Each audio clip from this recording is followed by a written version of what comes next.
क्या आपने कभी सोचा है कि भगवान राम ने केवल अपनी प्रजा की बात सुनकर माता सीता को वनवास क्यों भेज दिया था? और आखिर ऐसी कौन सी गलती माता सीता से बाल्यावस्था में हुई थी जिसने पूरा रामायण को ही बदल दिया? इस रूह कपा देने वाली कहानी की शुरुआत होती है राजा जनक की पुत्री सीता की बालिका अवस्था से। उन्हें वनों में घूमना और पक्षियों की मधुर बातें सुनना अच्छा लगता था। एक दिन माता सीता वन में घूम रही थीं। तभी उनकी नजर पेड़ की डाल पर बैठे दो सुंदर हरी तोतों पर पड़ी। वे भगवान राम और सीता की भविष्य के विवाह की बात कर रहे थे।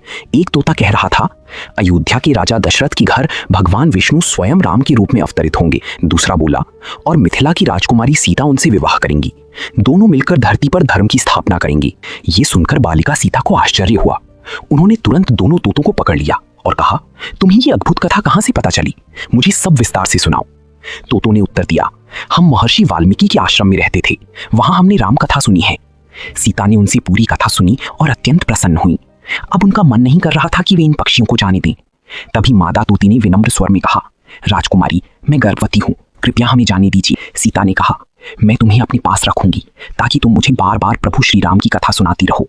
तुम्हारा साथी जा सकता है। ये सुनते ही नर तोता क्रोधित हो गया। उसने बार बार प्रार्थना की, लेकिन सीता ने अपना निर्णय नहीं बदला। पत्नी से बिछड़ने की दुख में नर तोते ने श्राप दिया, जिस प्रकार तुमने मेरी गर्भवती पत्नी को मुझसे अलग किया है, उसी प्रकार विवाह के बाद तुम्हें भी गर्भावस्था में अपने पति से वियोग सहना पड़ेगा। श्राप देकर नर तोते ने वहीं प्राण त्याग दिए। अपने पति की मृत्यु देखकर मादा तोता ने भी प्राण त्याग दिए। समय बीता। सीता का विवाह भगवान राम से हुआ। अयोध्या में राज्याभिषेक हुआ। सब कुछ सुखमय चल रहा था। लेकिन जब माता सीता गर्भवती हुई, तब अयोध्या की एक धोबी ने उनके चरित्र पर प्रश्न उठाया। श्री राम ने राजधर्म का पालन करते हुए सीता को वनवास भेज दिया। श्राप का फल है।